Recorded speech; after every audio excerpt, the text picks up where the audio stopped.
Another new movie review. Your old Uncle Padrino. Let's go. All right, Joker. One of the best and probably everyone's most well and the most popular and probably everyone's most favorite villain out of all of Batman's villains rogues gallery. Okay, so there's something about him that's just fascinating, I think, for a lot of people, including myself. Okay, there's this mystique about him. Not this mystique, but something mysterious about him. I mean, you don't know his true name, even though they've given him names as far as the movies go. Okay, you don't know his true origins, even though they've given him several origins before in the past as well. But there's something about him that makes him fascinating, and I think that's part of what makes him a great villain as well. I mean, he's the clown prince of crime. I mean, you can't get any better than that. I mean, he's funny, but he's fatal. I mean, he'll leave you in stitches, both figuratively and literally. He'll give you some side splitters, So, I mean, literally on that as well. But I think that's one of the fascinating things about him, and I think that's what attracts a lot of people. Here's the thing about the Batman side of the DC universe. Okay, a lot of people don't understand. I mean, everybody says they like Batman just simply because he has no superpowers. He's just a regular person. Okay, but that's not what Batman is, and what makes who Batman is. Okay. The thing about the Batman side of the DC universe is that it's all psychological, okay? And it's not, where does he get those wonderful toys?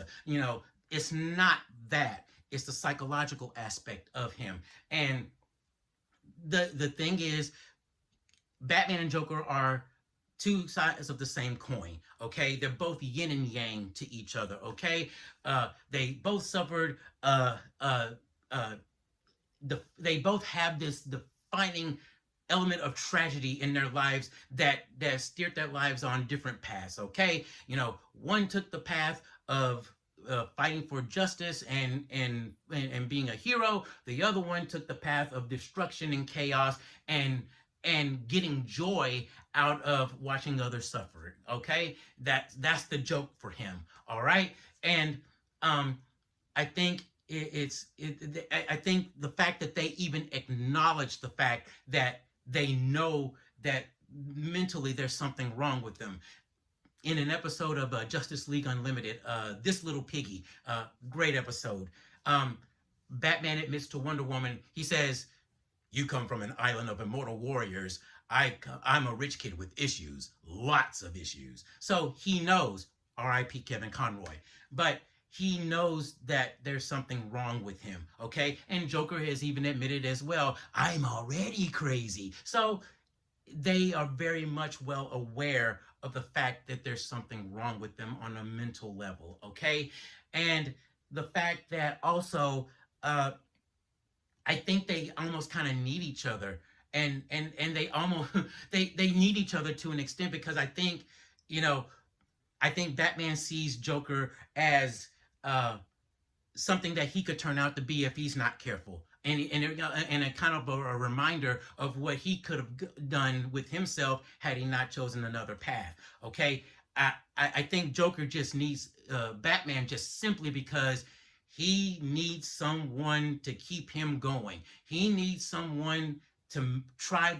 Batman is that one person that he can't make laugh outside of the Killing Joke, of course. Okay, that's where the one bad day came from for the both of them in their lives. Okay, but he wants to make Batman laugh. He wants to get under his skin. He wants to hurt him in some form or fashion to make him suffer to where he gets the laugh at him, basically. Okay, and the two do have somewhat of a relationship with each other. I mean, just like they need each other, I think they do have somewhat of a relationship. Just like in the episode of Batman the Animated Series of The Man Who Killed Batman, great episode as well. Joker's pacing back and forth, and he says, "Where is he? He's never this late. There's a pattern, there's a rhythm to these things. I start trouble, he shows up, we have a few laughs, and then we start all over again." And I mean, they have this relationship, this endless waltz, if you will, you know, so the same song and dance routine. So I think that's the thing about them that makes them so unique and makes them so interesting, again, on a psychological level. Harley Quinn, same thing, psychological level. I uh, named Harleen Quinzel, um, created by for Batman the Animated Series, an original character created by Bruce Timm and Paul Dini, writer Paul Dini. Okay, and she only appeared. She was only supposed to. She was only supposed to be a one-time character and only appear in one episode. Joker's Favor, great episode as well. And uh, Paul Dini is friends with a young lady. Was friends with a young lady named Arlene Sorkin. R.I.P. Arlene Sorkin. Um, Arlene Sorkin was a comedian and a writer and an actress. Okay, and she acted in this show, this soap opera called Days of Our Lives, which I think is still running to this very day. But in a dream sequence, she dressed up and appeared as a Harley Quinn, and so Paul Dini decided to contact her, and they decided to create a character off of her, and she brought her voice and her mannerisms to the character. So that was the inspiration behind Harley Quinn. Now, after Arlene Sorkin retired, and Tara Strong took over as the voice of Harley Quinn. Okay, and ever since then, she became so popular with the people behind in the production side of it and on the fan side that DC decided to add her as a new character to the DC comic book universe. All right, doesn't happen very often where a cartoon character becomes a full-blown comic book character incorporated into the comic book universe. The only time that I can think that's ever happened is with Terry McGinnis, Batman Beyond. Okay, so and she became that popular to where Margot Robbie plays her in live action, and she's in video games and things like that, and stars in her own series as well. Now, I do miss the old Harley Quinn and Joker relationship. They've broken up since then. They've been broken up for several years now and gone their separate ways and whatnot. Harley Quinn is still quirky, still spontaneous, and still funny, but to me, there's like this element of charm that's missing from her, I think. It kind of like Thor for me. I like Thor, but I don't care much for him as a character, okay? He's a good character, but I don't care. I only like him when he's interacting with other heroes in the Marvel universe, okay? Other characters outside of Asgard. So to speak, outside of his own people. He's interacting with other characters with different philosophies, different outlooks, different experiences and whatnot, and different opinions. And so I like him better when he's interacting with them. Well, it's kind of the same thing for me with Harley Quinn. I like her better when she's interacting with the Joker because they bounce off of each other so much. They're a comedy duo. And so they're like the Bonnie and Clyde of comedy, basically. Now, yes, I understand it, that it was a horrible relationship for Harley to be in with the Joker. I get it. I understand that. He did things to a spouse that a spouse shouldn't do to their spouse, okay? But take that bad part out and throw it away, and they're an awesome couple. And they just work so well together. Poison Ivy and Harley together. Poison Ivy is a straight man, basically, and Harley Quinn is the comedy relief, basically. But with both Joker and Harley, they were both like this comedy duo, like I said. They were, when you're a kid growing up, there's that really old couple that lives down the street or around the block or somewhere in the neighborhood that you know of, that they're like a grandma and grandpa, and they pick at each other and bicker with each other and all that sort of stuff. So, grandma might say something like, "Grandpa's fart smells so bad, they smell like a dead skunk on the side of the road." And Grandpa will probably say something like, "Your grandma's cooking so bad, it gives the dog diarrhea. He craps all over the place. What are you doing giving the dog my food? It's because your cooking sucks, Grandma." But at the end of the day, They're all close to each other. They're holding hands. Their arms are interlocked with each other. They're giving each other's pecks on the cheeks and whatnot. They're all together, putting their heads on each other. They love and they truly love and care for each other at the end of the day. They're kind of like Miriam and Eustace, Bag from Courage the Cowardly Dog, in a sense. But that's how I view Harley and Joker. And I kind of miss that relationship now that they're all broken up. I think they were much more fun that way. All right. Now, I did all of that because from here on out, this movie review video, it was here. It's gonna go down here from here on out. All right. So I guess it's time to get serious. So why so serious? And that's my best I can do with of Heath Ledger. Okay. Now, Joker, Folie, which from French to English translates to Madness of Two. Okay? Now, this movie takes place 2 years after, well, in movie time, it takes place 2 years after the events of the first movie, okay? Arthur Joker is in prison awaiting his time in court to go on trial. All right. Now, since that time, he's become extremely popular and amassed a massive following around the city and in the prison as well. Okay. They all see him like a rebel or a revolutionary, more or less.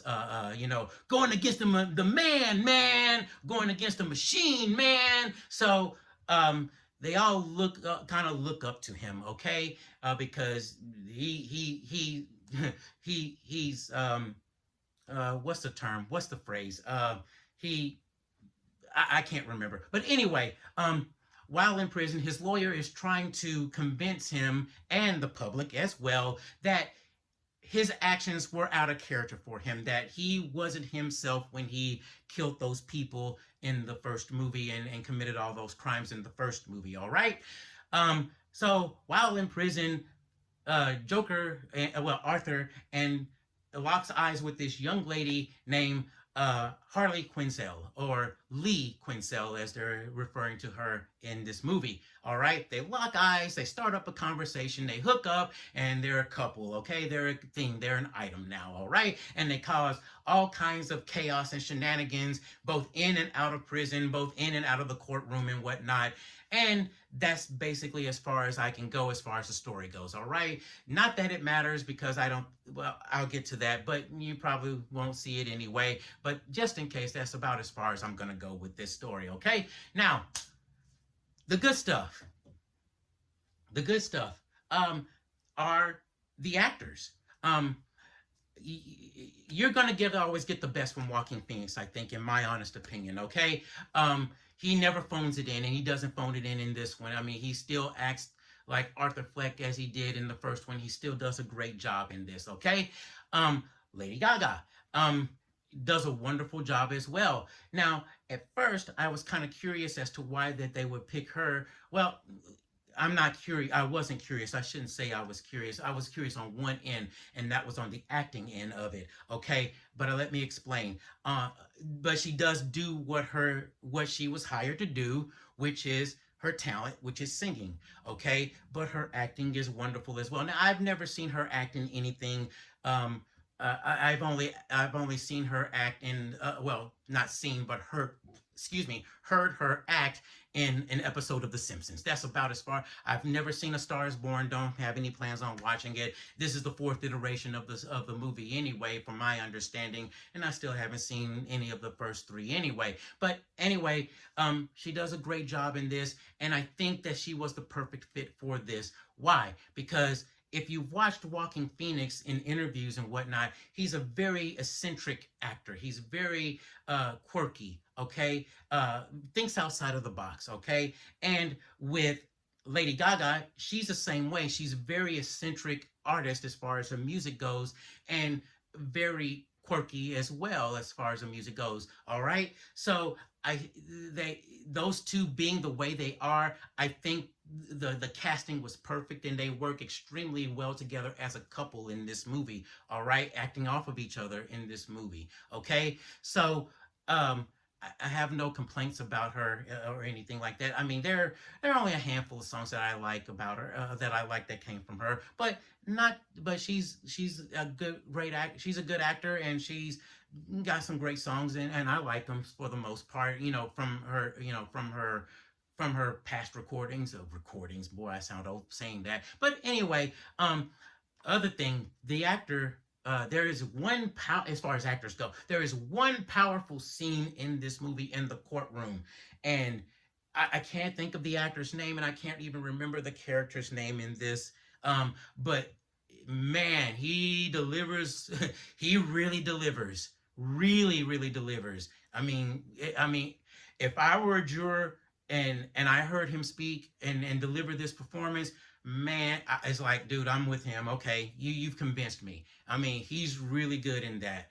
He was really good with this. Okay. The other thing, there are some Easter eggs in here. Now here's the thing, as as as you probably have already figured out, but just in case you don't know, the two Joker movies are not a part of the DC comic book movie universe. Okay, they have nothing to do with what was currently going on in the Snyder DC universe or any of the other DC projects that came along before and or after these two movies. Okay, so they're all separate. They're all one. They're all a standalone thing. Okay, so but there are some Easter eggs in this movie that you'll notice and that you'll see in here as well, little teeny tiny Easter eggs and whatnot. So that's pretty cool as well. Okay. There are the other positive things, and I know um, over the past several months now, I've been on this thing about learning a message or learning a lesson or learning the moral of the story in these teachable moments in movies. This one has a couple of teachable moments. Basically, you'll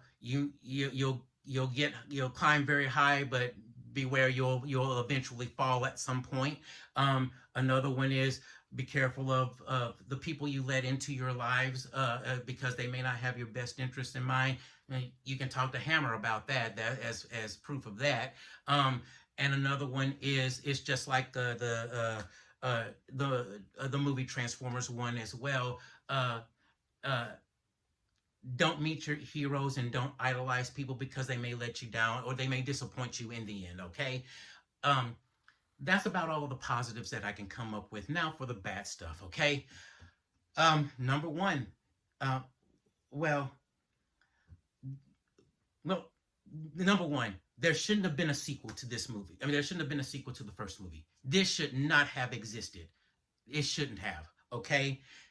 I understand. They didn't have faith in the first movie, okay? And they gave it an incredibly small budget. And then lo and behold, it grossed over $1 billion, okay? So they're like, oh my God, let's do another, which, okay, given the industry, that's what you would normally do. You make all this money, let's do another. Let's do some more. All right. So I understand that, but this should not have existed. The first Joker movie, should have just been a standalone movie, and some movies just do not need a sequel. Okay. Next thing is, this movie is a musical. Okay. Now, I don't have anything against musicals. All right. I'm pretty indifferent about them. I could take them or leave them. As long as the music is good, as long as it gets my feet tapping, and as long as it has good lyrics in it, I don't mind. I have no issue with that. But for a lot of people, some people will have an issue with that. When this movie was announced, and then they announced that it was going to be a musical, that turned a lot of people off at that point in time. When they saw the trailer, it turned them off even more so. Okay.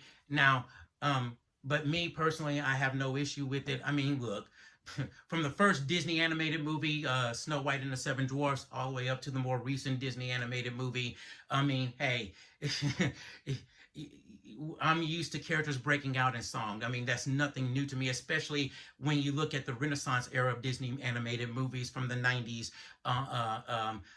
They were treated like Broadway plays, for Broadway productions, I should say. Okay, so it doesn't bother me, but for some people it will. Speaking of music, the other thing that is negative, the music isn't really that good as far as the musicals go. Okay, as far as the musical numbers go, I should say. Okay. um, it wasn't nothing that got me interested. It was something that just didn't help. I mean, I don't even you forget about the music. That's how forgettable the music is in this. The musical numbers are in this. So for me, it just didn't help. It was just kind of in the way. In all honesty, it was a waste of time and in the way. Now there are some original songs in here, but the majority of them were songs that were from Hollywood movies past, like that's entertainment, So for me, the musical numbers didn't do me any good, in my honest opinion. Okay, the next thing, in the first movie, the lines were blurred in a sense. You did not know what was happening and what was playing in Arthur's mind, what was fantasy in Arthur, and what was reality with Arthur. Okay. And I think that's what made it more interesting, in my personal opinion, and it really helped in a sense. In this movie, there aren't any moments like, okay, hold on, I just thought of something. Maybe that's what the musical numbers were. Those were the fantasy sequences. Maybe, I guess that's what they were. If that's what they were, I guess I just didn't recognize it at that point in time. Okay, so I may be wrong. I don't know, but it was a complaint from me. Okay, I like the idea of not being able to tell whether what was fantasy and what was reality, as far as Arthur went. Okay, here's the last thing, and then the major thing. This one holds a lot of weight, no matter how many positives I was trying to reach for, and I admit I was reaching to try to find some positives. Okay, this movie tears down what the first movie did. Okay, in the first movie, you saw Arthur evolve and become and turn into the Joker. Okay, and look, this is a man who's been destroyed and beaten down and kicked around, and from the time he was a child all the way up to that point in his adult life when this movie takes place. So he says, I'm done. This is it. This is over. I'm going to take control of my life, and I'm going to do whatever I want. And that's what makes him out to be like a revolutionary to a lot of the people out there in the movie. Okay, and so this movie just tears him down. The rise, the fall, and is, yes, maybe story wise, yes, it did. That's what it was. But also in real life, that's what this movie did. It tore him down, which was the exact opposite. Now, I'm not saying that he, like I said, won the lottery and I'm going to live life on easy mode or anything like that. But the fact that they tore him down after coming to, discovering himself and deciding to fight back, they tear him down in the most atrocious ways. And it's like, wow. I mean, it's to the point to where it's an insult. It truly is an insult. And look, the thing about this movie is that it puts something out there that society turns its back on so much. It's shown a spotlight and put in front of everybody's faces mental illness. Okay, I suffer from mental illness as well, and I don't like saying that, but I do. And so for me, I could relate to this movie in several ways, in many ways, in all honesty.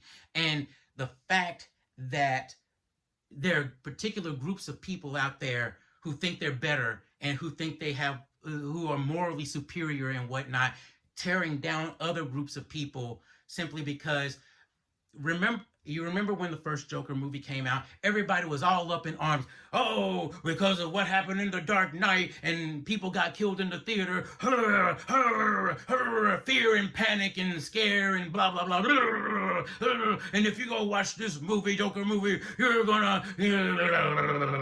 And it's like, okay. And I remember there was a cop standing outside the auditorium just in case when I went to go watch the movie as well.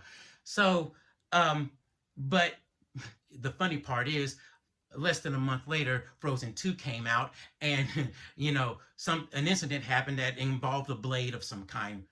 not this blade, okay, but a blade. I think it was a machete. I can't remember. I don't know for sure. So it's like, don't go see this movie, it's bad, and it's appealing to this kind of people, and blah blah blah. But then you have Frozen 2, a Disney family animated princess movie, and then it switched. It's like that one became violent, and this one didn't have any violence at all, as far as publicly anyway.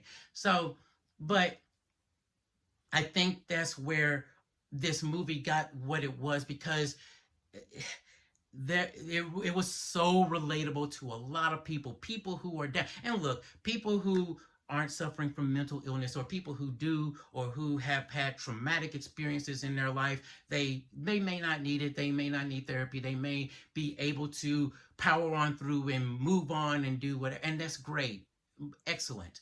But there are some people who can't and who haven't, and I think aiming it towards a particular group of people who are having a hard time in life, whether it's with work or with family or the opposite gender or whatever the case may be, it's wrong to trash them and put them down, and make them feel like they're nothing.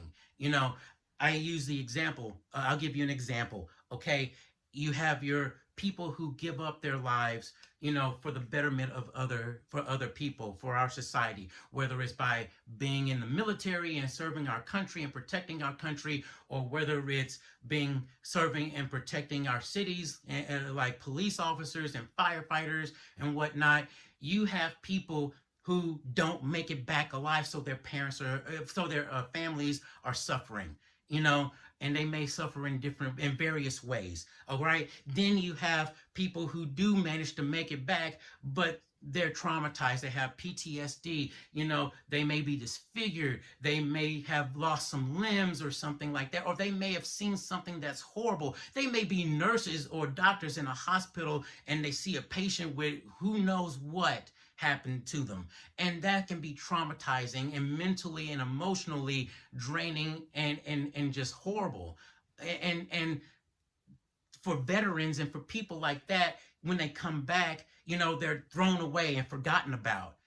Oh, like an old toy. Oh, that one's broken. Let's buy a new toy. And I think that's so horrible to do that to that group of people, to any group of people who may be suffering in some form or fashion, that may need help. All right. So that's why I have an issue with this.